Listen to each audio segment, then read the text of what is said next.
All right, welcome back. Final session of the day, and we're ending with a bang, I think. In our pre-bootcamp survey, many questions that you guys sent to us revolved around finding sales agents and distribution for your feature and short films. And with this panel, we hope to answer some of these questions at least. I'd like to please join me in welcoming our panelists. I'll start here. Closest to me, Jeremy Boxer, the creative director of Vimeo. We have Fred Jubot, general manager at Media. We have Charlotte Mickey in the center, president of Mongol International, and then Laurie May, president or co-president at Elevation Pictures, and our moderator for today is Sandra Cunningham, president at Strata Films, and you're in very good hands with Sandra. Over to you, Sandra. Well, thank you. Thank you. And do I have to do anything to turn this on? No, you can hear it? Okay. Well, welcome. It's exciting to be back at TIFF just after the announcement of Canadian films, and congratulations from us to all of you who have been selected because you have films in the festival, both short and long. When you said we were going to go out with a bang, I was hoping you were going to say we're going to go out with a drink at the end of the day, because I'm sure it's been a long day. In talking with our panelists, I think you're very lucky, and Christophe has done a great job with his team of putting this together, because when I think about the first time I had a film in the festival, I would have loved to have met with a key Canadian distributor, a key foreign sales agent, somebody who actually has put online distribution on the map for filmmakers, and someone who actually does sell short films. Imagine. So you have a great resource here, and we're here for you. So we're hoping to make this as interactive as possible, because at the end of the day, you know, you've done a lot of listening, and you've all got film. So first of all, I'm gonna ask some questions of our panel. But first of all, how many of you here are directors of short films? Excellent. Producers of short films? Okay. And directors of feature films? Excellent. Producers of feature films? Anything I didn't include in here? Sort of. Cinematographer. Well, that's good. No, yeah, actor, cinematographer, fantastic. Oh, and then we could show any of our documentaries. Oh, yeah, documentaries versus fiction. Documentaries? Couple. Okay, great. So we're covering a lot of area, but you've got great resources here, and I think we want to spend some time talking both about shorts and features. And first of all, what I'd like to do is start with Jeremy Boxer, who actually has played a significant role in TIFF, and I think we're allowed to say that Vimeo is sponsoring both short film awards this year at TIFF. And why don't you talk just for a moment, Jeremy, just about what you're doing with Vimeo and what you see for filmmakers as a real opportunity in the online universe for what can they do with their films, short and long. Okay, that could take me more than an hour. So what we do at Vimeo is there are two sides of Vimeo at the moment. The first side of Vimeo, and what you all probably know. First of all, does anybody in here know what Vimeo is? Okay, does anybody not know what Vimeo is? All right, so I can stop that part. All right, so on the free side of Vimeo, most people know it as a tool. And for sharing password-protected links, I'm sure most of you have done that in terms of getting into festivals and sending things around. On the other side of that as well is our staff picks, and where we promote films. A lot of people have started to call our staff picks more like a film festival every day, and our laurels for staff picks are treated very well in the same kind of ecosphere as film festivals. And I could talk about that in a second. And then on the other side, we launched about 18 months ago Vimeo On Demand, and the express purpose of that was listening to everyone who was a subscriber of ours or who asked us, how can I sell my work? And we wanted to create a fully flexible, open platform. And when we say open, you don't need to go through an aggregator to sell your work on Vimeo. You can choose where in the world you sell it, how much for, rental or download, and also whether you want to do a pre-buy or sell it direct. You can sell it off of our website, off of your website, or through our embedded player. So you pretty much have as much flexibility as you can with our tool. and you choose your pricing, and which is a little bit different. The other thing that is interesting is that you could sell just your film or your film and a bunch of extras. So that gives you ultimate flexibility in creating packages for your work. We really feel that it's a really exciting time for filmmakers to have so much control in their hands. There are a number of filmmakers that will get distribution coming out of a film festival, and there are a number of film festival filmmakers that won't. And so there's a balancing act here in terms of what is appropriate for digital distribution and direct distribution, and what isn't appropriate. We believe that anything can be a success online, but the real key point of it is understanding your audience and understanding who they are and how to market to them is incredibly crucial for in the digital world. There's the difference between direct distribution and traditional distribution is really in the name. Direct means like really focusing directly on your niche and directly on your audience instead of going for a broadcast kind of approach.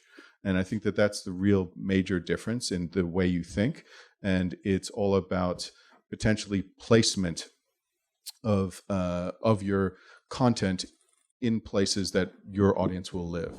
So because of our embedded player, you can now, wherever you share your trailer, you can actually sell your film at the same time. So imagine everywhere that your trailer is embedded, it becomes a virtual storefront for you to be able to sell your work. So instead of in the past, you would look at a trailer and then you would have to search for the film title's name to go to the film site to figure out where you could buy it. It's just a one button to purchase at that point, which changes the dynamics of what you do. And can I just ask, has anybody used Vimeo to launch their film in this room? A couple of yes. Okay. And then just on the free side of it, it's with Staff Picks, it's really about exposure versus sales. So as a short filmmaker, you have to decide whether or not you think that you're going to be able to have a large enough audience see your work to be able to put it up for purchase, or is it better for you to get it out to see as many people as possible, to have potentially all of these people on the panel see your work, or potentially even agents or other people that can help you with your furthering your career. And so it's a toss up between exposure and whether or not you think that you can sell your work. Right. And just a quick question, the revenues that are generated for filmmakers, do they get shared with Vimeo, or what kind of arrangement is it? It's a 90-10 split in your favor. Okay. And is there a relationship? Is it only for films that don't have traditional distributors, or is there collaboration? No, we're working with distributors. We have deals with all distributors in the States now. We're working with across the board. Mostly, we're not doing stuff with big studios. We're staying independent and doing stuff across the board with all different types of filmmakers. We are working with anybody that wants to work with us, and we give them the same 90-10 split. To give you guys a sense, like another platform like iTunes, for example, is around a 70-30 split, but you would have to go through an aggregator or a distributor to get onto that platform, and they would take a percentage of the 70%. So you would get a percentage of a percentage, and we're just giving you a straight 90-10 split. That's assuming the aggregator will take you. Yeah, it's assuming the aggregator will take you as well. And then the other last bit of information, we also noticed that as soon as we came out with On Demand, that there was a huge need for people who want to sell their work digitally to get their work seen and to have. And there was so we created a digital distribution fund. We call it our Audience Network Fund. It's a $10 million fund that you are all eligible as being TIFF filmmakers to apply for.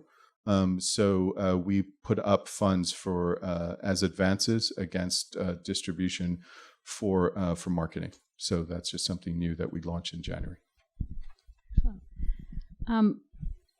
Want to just go to Laurie May, who's actually just launched. There are a few very exciting things that have happened in Canada in the last year or two, I say. And two women to my left are actually responsible for two of those moves. Laurie May launched a distribution company with her co-president, Noah Siegel, 2 years ago, almost 1 year ago. Last TIFF, that's right. And this year has a whole lineup of films in TIFF, including a number of, and she's also very active in the Canadian marketplace and acquiring, pre-buying some really interesting Canadian work. So we have another, so we'd like to welcome another player in the Canadian marketplace. Definitely worth it. And I'm sure you'll be seeing more of her.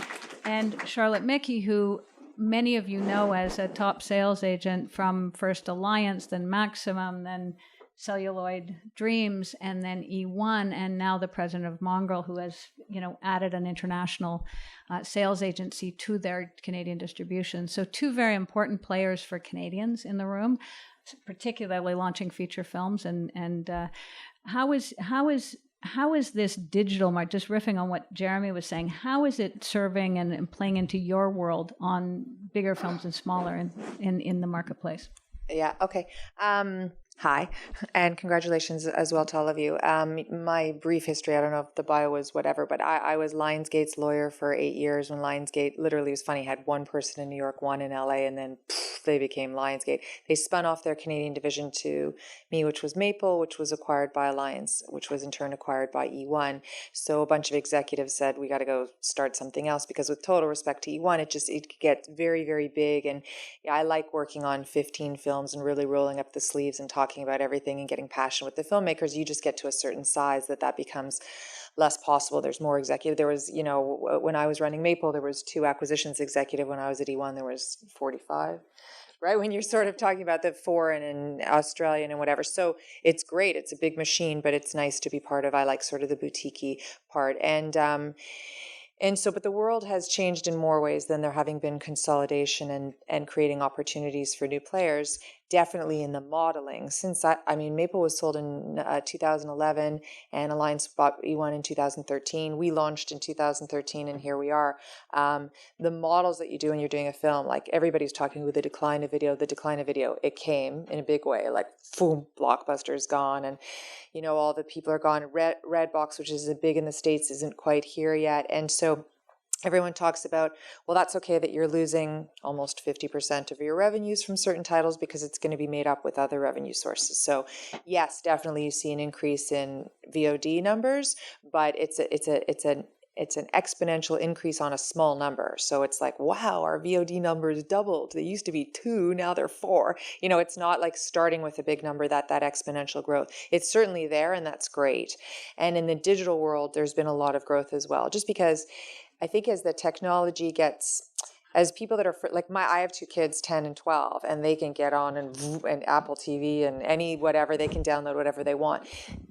I think the generation need to catch up a little bit to all that and be like, oh wow, I can really watch whatever I want, sitting from my home whenever I want, and it's cheaper, and I have a lot of selection, and so those revenues are definitely picking up. It's very interesting for us to see because we really micro track it. So iTunes actually has very auteur audience. And some of the other SVOD channels have different audiences. We actually think about the title sometimes because people get bored and scrolling down. So it's like, yes, it's a B title. If you get a title with a V, it's like, oh no one's going to get there. Mm-hmm. So, and advertising to that digital world is really important. Like, we had one test case back to Maple, which was Disappearance of Alice Creed. It was a great little small genre film. And we said, you know what? Let's not spend any P&A dollars. Let's just market it online. And it was one of our most profitable titles because you kept the costs down. So there's definitely opportunities in the digital world. It definitely factors into how we buy. And because we'll buy a film that we know will work in that world. Like, everybody's like, Game of Thrones is big. This is a Viking movie. Let's buy it. And it might not be the best movie out there. And I like to be sort of auteur driven in my decisions, but that is going to be what people download. So, we are a business as well. And so you have to keep your mind to commercially what's working. And so following those trends, I think, is very important. Now, have you ever seen something presented by a young filmmaker, a short film on Vimeo, and been attracted to them as how do you spot your talent, you and Noah? Is it through festivals? I love Vimeo. I do use it to screen everything that comes to me. I like that model. That's great. I have not seen something from it. I mean, we definitely attend every festival, and we're definitely in touch with all of the agents and the sales agents, and they have their pulse on kind of what's coming. So like Mark Ankner at William Morris Agency will be very like, oh, you have to meet this young director, and he's really up and coming. It's not all about just the big established directors. Those decisions are easy. It's like 2 weeks ago I read a script. It's like Jodie Foster directing George Clooney in a sort of money like that Mad Money guy, Jim Cramer kind of story, where this guy's lost his money, comes onto the show and takes George Clooney hostage. Like, you had me at hello. And then of course a studio bought it. Like, that's easy. It's like, George, I know how to sell that in my sleep. But the interesting ones are like the director of Whiplash, Damien, who did a short at Sundance that everybody was buzzing about. And then Jason Blum, who's this cool, insidious, sinister. He's a great filmmaker. He's like, oh, there's something with this kid. I'm going to get him financed and get his film made. And then it won the Audience Award at Sundance. And he's like the next thing that everybody's buzzing about. Sony Pictures Classics picked it up, so Mongrel has it. You got to see this movie, Whiplash. It's unbelievable. But that, you're welcome. He developed that. He developed that in the Sundance Institute as like a young guy that made a short that somebody noticed, that became a feature, that somebody noticed, that now has distribution. So that's a great positive place to segue to Fred Jubin, who has been very successful in actually representing short films and actually selling them. And why don't you tell us just a bit about what you look for and how you do this, and what these filmmakers might learn from you? Well, at What Media, we mostly specialize in distributing short films and feature film documentaries, and we don't pick up, unfortunately, that many short films a year, just because we consider that for each film that we represent, it's important to work with the producers on the festival strategy and the commercial strategy for their film, and it takes some time, so we can pick up that many titles. But what we're looking for, it's mostly films that in some ways are extremely original. I watch pretty much like 1,000 short films a year, and I'm going to pick up 30 short films a year. So it has to be something in the narration, in the story, that is going to be way different from what I've already seen. And buyers and TV stations, TV is mostly the best way to get exposure for short films. And TV buyers are pretty much the same. They program, I don't know, like the top TV station buying short film, they would program 100 short films a year. So they're going to do the same. They're going to go for the film that are extremely different from what they have already programmed. They want to be surprised. And I think that's what we expect from short filmmakers. We expect you to surprise us, to be original, to tell us a story, but mostly to surprise us. Excellent. And a word from Charlotte, because one of the things that you've probably realized today, if not before, is that just when you thought, I've done it, I've got my film into TIFF, you realize that you're only really starting the life of your film just after you've put so much work into it. And Charlotte often gets involved very early on in the early making of films, but she's also very responsible for taking films out into the world at these festivals and selling them as well. And you're very good. She's always been great at reading scripts, great at pointing to things that will hit with very specific audiences. And you're going to have a very busy festival, we're sure, with Mongrel, but for these films and what you look for in emerging filmmakers and being able to sell them to the world, how she's made an art of it. Charlotte discovered Beasts of the Southern Wild before anybody else in the world. So, well, I guess actually it goes back to a little bit to the short film question in a good way, because a number of films that I found recently, I was impressed by the filmmakers and by the script, but the shorts were very, very helpful. And I guess the three obvious examples would be Animal Kingdom, where the director's short Crossbow is, it doesn't parallel Animal Kingdom, but it's about the same milieu, it's about the same world, and it's a terrific indication as to how Animal Kingdom would turn out. Beasts of the Southern Wild, it's sort of a funny story, because it was the filmmakers who wanted to go with me, and I was kind of reluctant when I met them, because I thought the subject matter was folkloric, which isn't my thing. So we had a sort of actually contentious meeting that ended up being a bit of a love fest, but it was when I went home and saw Glory at Sea, and just ended up totally in tears. And then I started stalking them, because it's a fantastic short with, original music by the director as in the film itself. And then recently, a film that I did with E1 in Sundance, The Babadook. Again, that director did a really amazing short that doesn't exactly parallel the subject matter Babadook, but it's close, and you get a real sense of how Babadook might turn out. So they've been very helpful indicators to me in terms of finding films. And to go back to Fred's point, yes, I think they were all surprising movies, actually. In terms of how things are going with the digital world, I'm actually hoping I'm going to learn stuff here today, because it gets more complicated on the international front because every country is handling that transition a bit differently. And I also think filmmakers' ability sometimes to promote a film in their own territory, in their own language, by reaching out to their friends or their community or whatever. Once you start going to Europe or Asia, that all gets significantly compromised. I mean, if you are going to have your film out, I mean, I'd love to hear from Jeremy on this. If it's going to be on Vimeo in Norway for Norwegians, and that might be a bad example because so many of them are, do speak English, but let's say in Spain, where a lot of people still don't speak English, actually, how it's already difficult to look for films that you don't know about, but if there isn't an effective way of promoting them in Spanish, and you don't have friends in Spain, and it's a smaller film, how are you going to direct eyeballs? Also, are people dubbing it, or is it just download in English? We have subtitles. You do subtitles. Yes, we have closed captioning. I think We have closed captioning and the subtitles. subtitles and closed captioning. I actually haven't gone through Vimeo before, but I have gone through iTunes.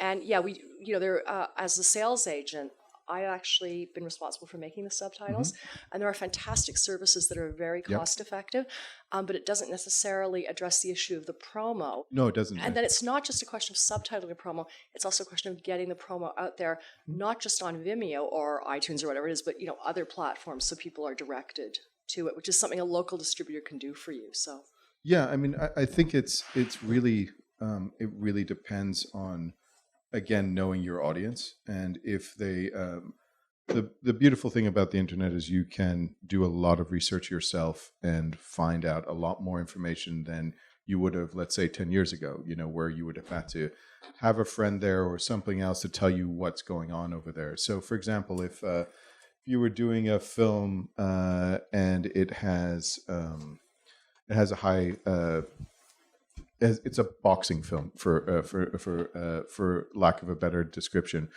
and you could then go and find all the boxing institutions and all the different clubs and all the different places in Spain that would be doing that, and then talk to them about where and how that they can promote to their mailing lists. I'm talking about doing a completely niche approach, which is a completely different approach than a broadcast approach.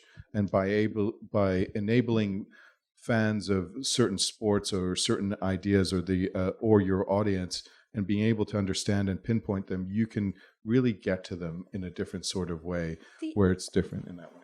I see sort of two problems with this, though, that I'm is it okay? You go right ahead, Charlotte. Well, the first one is that it's terrific if you have a boxing film or a chess film, but if you just have a lovely coming of age film that, I mean, a much broader sort of subject that's hard to target. I mean, to me, this targeting thing works really well for documentaries, and I always thought documentaries would do even better than they seem to have done on the internet because of that ability of viewers to find subject matter that attracts them.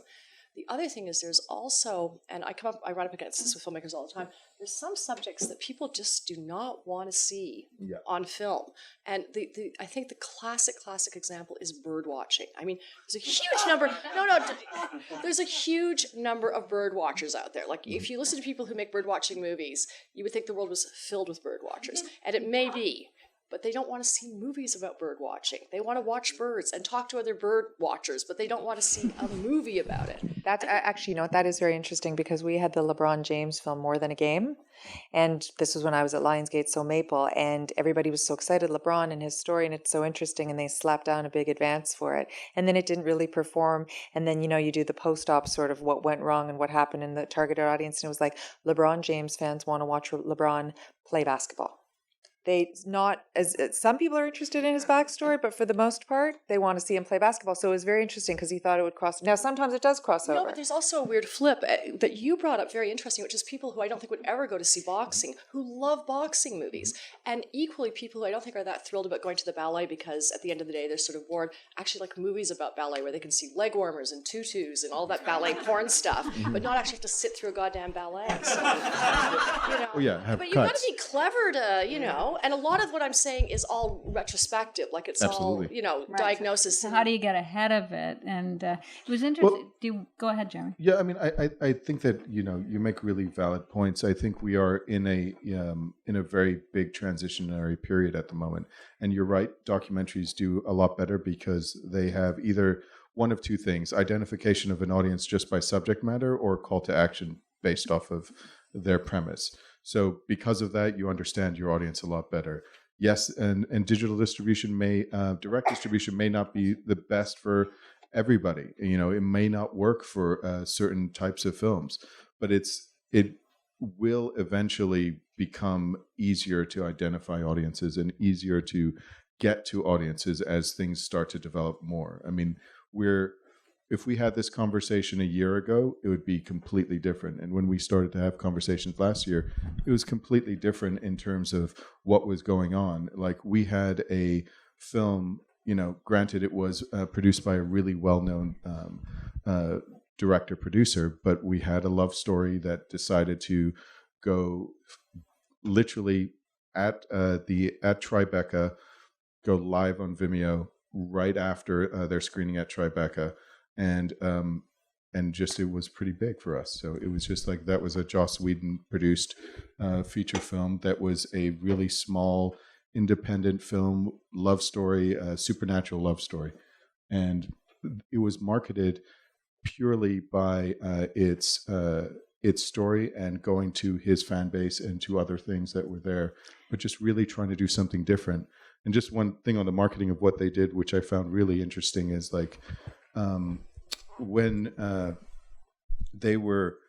anybody who buys a film on Vimeo, if they opt into being able to be talked to the director, we're able to give email addresses. And in that, what they did that was very different is that they surprised people who bought the film by sending them gifts. And so they sent barbecues, Apple TVs, scripts from Joss Whedon. They basically spent their marketing budget, instead of doing billboards, on half of it on giving the gifts. It picked up a whole nother bunch of press, and off the back of the press, people were embedding the trailer again, and people started to purchase. So it created a whole new upswing on Twitter and on different social media that created a whole new many more sales from the film because of that too. Like our WestJet ads. Did they how much do you know how much was spent on marketing on the Joss Whedon kit? I don't know how much was spent on that marketing. Yeah, how much money made? I can't give you that information. That's the filmmaker's right. How much do you charge? How much does one charge on Vimeo per? You can charge anything you want. So we have from $1 to $500. What's average? The average for a feature film for rental is somewhere between $3 to $7. For purchase is somewhere from $7 to $15. That's just on average. But if you do an extended package with like many more Q&As and extended films and all of that kind of stuff, you can charge more. If you do a series, you can do a whole buy-all for a series, and you can charge more. And the interesting things is some of our biggest successes early on were short films, and they were targeting specific audiences, and it just is very interesting to see. What's the most somebody's charged for a feature Without a lot of extras? I think it was $15 or $20. How do you rent? How do you rent from Vimeo? It's a streaming service. So basically you purchase and you'll get a small period of a window, and the window is chosen by you from 1 day to a year. So there are people who've done 3-month rentals. There are people who've done 1-day rentals. It's up to you. And people can't copy it and do the sort of BitTorrents on it? They're in the rentals. It's streaming. On the downloads, we do DRM free, so they are without copy protection. We do believe that the industry is going to move towards DRM free, so we wanted to just support that. Okay, we've got some. Yes, go ahead. Are the Vimeo rentals or purchases like territory specific? Yeah, you can pick territories. So you can do you can either do Canada only, or you can do everywhere in the world but Canada, or you can do Canada and you can do additive or subtractive, whichever you want. Yeah, and people can speak. I've got a question here and there, and I can always repeat because I think it's going to be too awkward to always pass around microphones. But go ahead. My question is about getting everybody to play in the sandbox, which can be really interesting between territories, but even just within Canada. Can anybody maybe give a bit of insights as to, the stuff that's happening here and the stuff that's happening at Mongrel, and how you sort of get everybody to play in the same sandbox and put a great strategy together that still works well? And I know Ingrid, did Ingrid just walk in? Ingrid, you've had this as well, putting together an animal project. Any insights into that? Well, we're open to working with anybody, and we're open to working in any order because it's an open platform. If we give money for something, we usually ask for an exclusive window that comes ahead of any other digital platform. But in terms of working in the sandbox, I mean, we have conversations daily with distributors, sales agents, and filmmakers trying to figure out what's best for the film. There are certain films that are going to have a stronger life on VOD and online than other films, and so sometimes it's better to lead with something like that than potentially there's a what happens in does everyone know what a windowing strategy is? Okay, so windowing means like when your film comes out. So usually, traditionally, it's theatrical, then it's Charlotte. Video. You probably know this better. Video, cable VOD, right? And then online, and then subscription VOD, and then advertised VOD, and then free TV. And pay TV before. Right. So that's the cable VOD, pay TV before that. So each one of those sections is called a window, and usually in the past, and this is breaking down significantly now, but in the past it would be that each one would have to have a specific time constraint, like you used to have to, I don't know what it's like here in Canada, 90 days for like theatrical. Cineplex wouldn't book your theatrical unless your video date was at least 90 days after, etc. Which is the Canadian context, and we can talk about it. Yeah, you guys can talk about that more. We can. But in for us, it was more a matter of figuring out a strategy and building something that would be flexible enough to go in at any point, and to also be like the glue that you could run across the whole campaign as well. But it's a really good point because, and I think Lori would be a good person to address this. Like if I came to you, say I was based in Paris and say you were in Canada, and I said, I've got this film, but I've sold the rights to Vimeo for Canada. They're prepared to take quite a late window. Like you could have all these other windows first. How would you feel about that? The problem is sometimes split rights deals can get a little bit tricky because you have to be really monitoring the windows, and because some of our deals are exclusive. And so like if you have a Netflix window and that's exclusive, if anything is going to cross into that window, it will be a problem. So I think if it's late enough in the stream, it wouldn't be a problem. If it's happening sort of last windows. Yeah, but if it's happening sort of before or close to or during, it might get hard to navigate. It depending on the flexibility of the partners, because there is some, right, like in the state, the Canadian context, in the States there's a lot of UVOD, the Ultra VOD, where, or like the day and date where Radius, for example, the arm of the Weinstein Company, will release a film, and Roadside, which is a sort of an affiliate of Lionsgate, has done this too. So day and date, it'll be in theaters and it'll be available online. And sometimes the terminology changes, but the Ultra VOD, where it's even the VOD is first and then the theatrical. That's how they released Margin Call. And it's a more expensive VOD.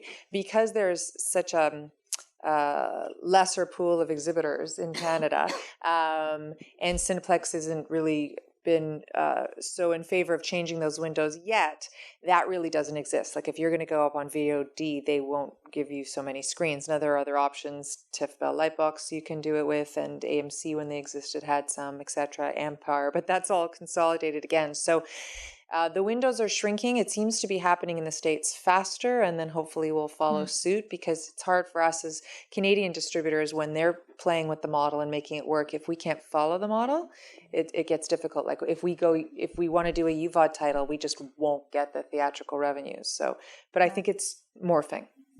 It is, and it'll be different again next year when you're back.